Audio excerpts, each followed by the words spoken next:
Hi everybody, Dr. Joe here again. I wanted to spend a few moments with you quickly and remind you of some important things around these times of great challenge for certain people.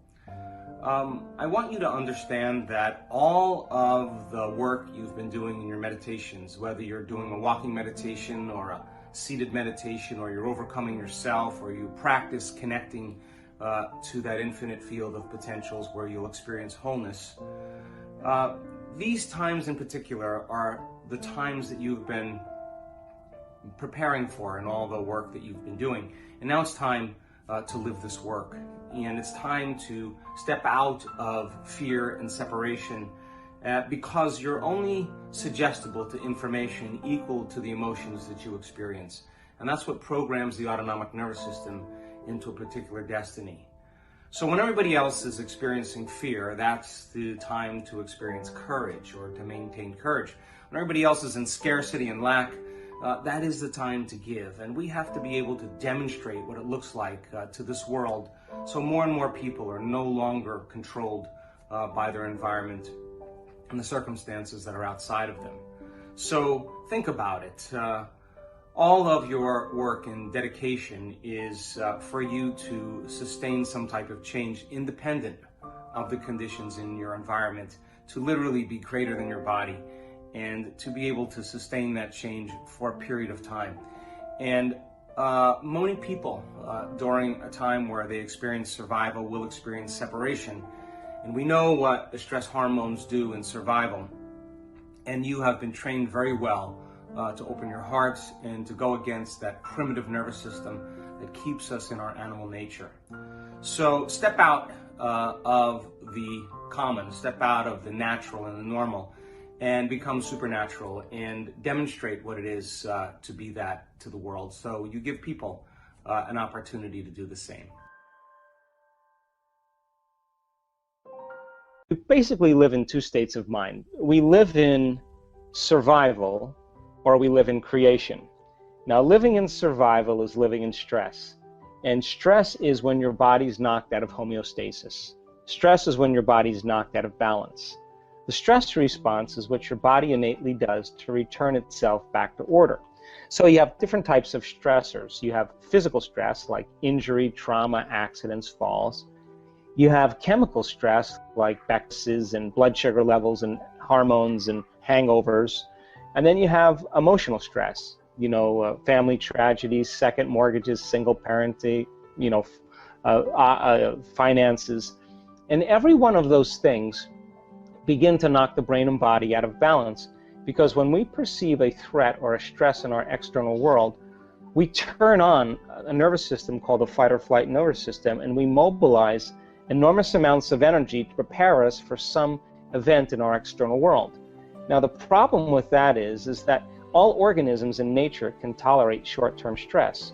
Zebra gets chased by a lion, you're driving down the road in your car, you get cut off, the hormones of stress turn on, but 15-20 minutes later, you adapt and your body returns back to balance and you go to work, or the zebra goes back to grazing and the event is over. Human beings are a little different because we can turn on that stress response just by thought alone. We can begin to think about some future worst-case scenario in our life. And out of the infinite potentials in the quantum field, we're selecting the worst possible future based on the memory of the past. And that limited imagination and preparing ourselves for the event and bracing ourselves for that outcome begins to knock the body out of physiological balance just by thought alone. In other words, the body is the unconscious mind, begins to believe it's in that future event in the present moment, and we begin to create the stress response just by thought alone. We could also unfold a past bitter memory that's tattooed in the recesses of our gray matter. We can revisit that event over and over again. We can produce the same chemistry in the brain and body as if the event occurred. Now, it's the redundancy of that process that begins to condition the body emotionally to become the mind. And when the body becomes the mind, that's called a habit. So 95% of who we are by the time we're 35 years old is a set of memorized behaviors, emotional reactions, beliefs, perceptions, attitudes that function just like a subconscious computer program. So then the emotions of anger, aggression, frustration, hatred, judgment, fear, anxiety, insecurity, unworthiness, guilt, shame, sadness, pain, they're all derived from the hormones of stress. And 70% of the time or more, most people live in those emotional states. So when we're living by those emotional states, those chemicals endorse the ego to become selfish, self-involved, self-centered, self-indulgent, self-important, self-aggrandizing, self-pity. It's all about the self. Now, in survival, whether you're a frog, feline, or whether you're a human being, whether you're a lizard, when those chemicals are turned on, it's all about taking care of the body.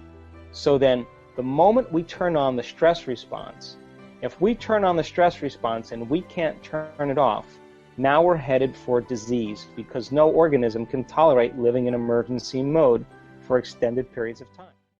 We've done an experiment. Just 10 minutes a day, 3 times a day with 120 people, trading resentment, frustration, fear for gratitude, appreciation, and thankfulness. Measuring their immune response, the chemical immunoglobulin A, your primary defense against bacteria, best flu shot you'll ever get, lives innately within you. Turns out when you're frustrated, when you're impatient, when you're fearful, the immune system dials down because you're in an emergency. It's not that all your energy is going for some threat in your outer world. There's no energy in your inner world for growth and repair. But how do you turn that around? So then, as people begin to open their heart, can that chemical begin to elevate? 4 days, 50% change in the 120 people. Their IgA levels went up 50% in 4 days. That's your body's immune system is now upregulating genes that are making proteins and immunoglobulins and antibodies that you don't need a flu shot. In other words, your inner state is greater than your outer world. So then, just by doing that, we now know that your immune system is going to get stronger. By the same means, take 120 people or 50 people and measure 7,500 gene regulations. Okay?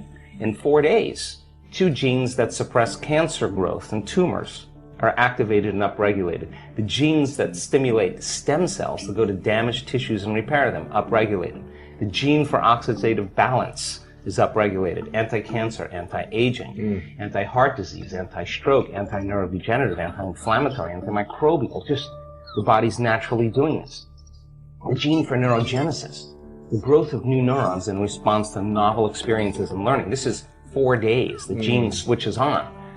The gene for more balance in the pituitary and the pancreas. The gene for the microtubules of the cells, the little fibers that respond to energy and frequency. So in 4 days, we now know that you can change your genetic destiny if you just practice the inner work.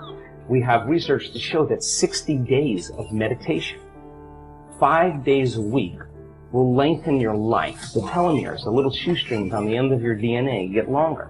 That means your biological age is changing.